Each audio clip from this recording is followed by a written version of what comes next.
Hey, what's up guys? It's Radio Engineer here, and let me start off by saying Happy New Year. 2020 was one hell of a year, but we survived. It almost ended a couple times, but hey, we're here. 2021 is a fresh start, and we are very hopeful that we will see a light at the end of this tunnel. So this week is my exam week, final exam week, and tomorrow, well today, I have my last exam to take. And this will bring me to the end of first semester of my third year. So what has my third year been like? My workload in my third year so far is much lighter than my second year and my first year. So I was doing courses such as numerical analysis, engineering dynamics, materials lab, manufacturing processes, computer-aided design and manufacturing, industrial design, fundamentals of measurements, and programmable logic controller using LabVIEW. So those are some of the courses that I was taking this semester. It's quite a lot, but for some reason the workload still isn't that much compared to last year, second year. So I would say some of my most challenging courses I had to do this semester was definitely numerical analysis and engineering dynamics. Numerical analysis was challenging is because there is a lot of formulas that you have to remember. And so you may be asking, what is numerical analysis? Numerical analysis is the study of methods to approximate solutions of functions. So ordinarily you would be given a discrete calculation such as 2 plus 2, which would give you 4. You solve a first order polynomial, a second order polynomial, and you would get exact solutions. However, when you're given fourth order, fifth order, sixth order, or some really difficult ordinary differential equations, these things become incredibly difficult to solve by hand.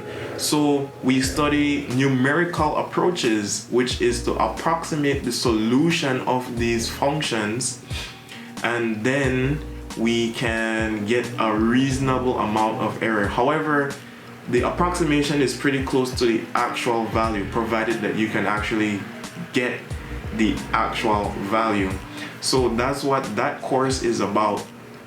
Now, engineering dynamics, that's basically classical mechanics on steroids, and I think that's the best description I can give for that course. It's really tough. The toughest part was analyzing particles which are in a 3D space, and not only that, rigid particles as well. So the formulas get complex, the stuff you have to know gets pretty complex. It's a really in-depth course, and yeah, that's really challenging.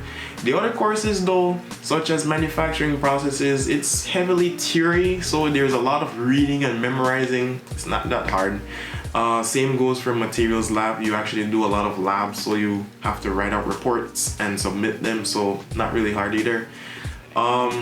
Industrial design, I would say that was one of the more interesting courses that I had to do this semester, because we had to make an entire product from scratch. We had to market it, figure out how much it would cost per part, how much it would cost to do a mass production of this part, and other things as well, material selection and other different things. That was one of the more interesting courses I had to do. I actually felt like an engineer in that course. So yeah, that's pretty much what third year is like. Oh, and remember, I'm also a double major, so I take electrical engineering courses at night. So this semester is one in the night and one in the day. So for that class that I do in the day, that's pretty much hands-on. We have to build circuits, and we're pretty much graded on if our circuit works or not. Are we getting the measured voltages that is required for this circuit, etc., things like that. And yeah, I think I did really well in that course. The other one is more programming based. It's called programmable logic controllers, PLC for short.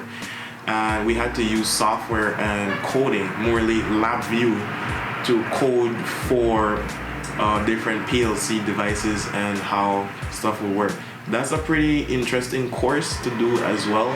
I can see a lot of applications of it, but it's pretty challenging if you're pretty new to this. And and these courses are in Chinese. My electrical engineering courses are in Chinese, so there's that added language barrier on top of learning the course itself, so that makes it an extra challenge. But nevertheless, I got through these courses and I did pretty well. So that's pretty much a roundup of third year, first semester. Next semester, I will even have less courses to do. Next semester, we'll have fluid mechanics. I've heard about this course already. It's gonna be pretty difficult, I know. So yeah, but overall, next semester, the workload is decreasing gradually as I move into fourth year, my final year. I have 3 semesters left for my undergrad degree. So I'm already starting to think about what am I gonna do next after I graduate. Well,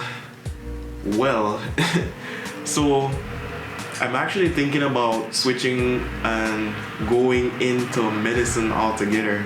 So I'm planning on applying for the ICDS scholarship, the full scholarship, and go to med school because, well, I've always loved medicine, you know. So I'm contemplating on going into a full-on doctor, like med school, or go into biomedical engineering. So that's another thing that I'm considering. I also like control systems engineering, so I'm kind of still weighing my options. It would just be whichever one comes first, I guess. So there's that. And you know, school isn't the only thing that's going on in my life. I also teach part-time. I teach English as a second language to mostly kids part-time for like 6 hours a week. And I also do videography and photography as another side thing that I do to help sustain myself while I'm here studying in Taiwan. So yeah, I'm using my DSLR camera that I use to for my shoots and etc. But the thing is, now I'm starting to realize the limits of my equipment so far, so I need the money to upgrade, which isn't coming in right now. So, you know, if you need a photographer, a videographer, and you're in Taiwan, link me, hit me up. You know, I'll have my links to my Instagram and my Facebook page in the description down below so that you can check out my work. If you like my work and you need a photographer and a videographer, feel free to hit me up. You know, I charge pretty reasonable rates. I don't charge a lot, you know, but you know, it's just mainly for the help and for the extra cash so that I can upgrade my equipment, because I find that I'm really being limited to what I can do because of my equipment. So yeah, so with that said, that brings me to the end of this video. I have a lot more content that I want to post since I'm on break now.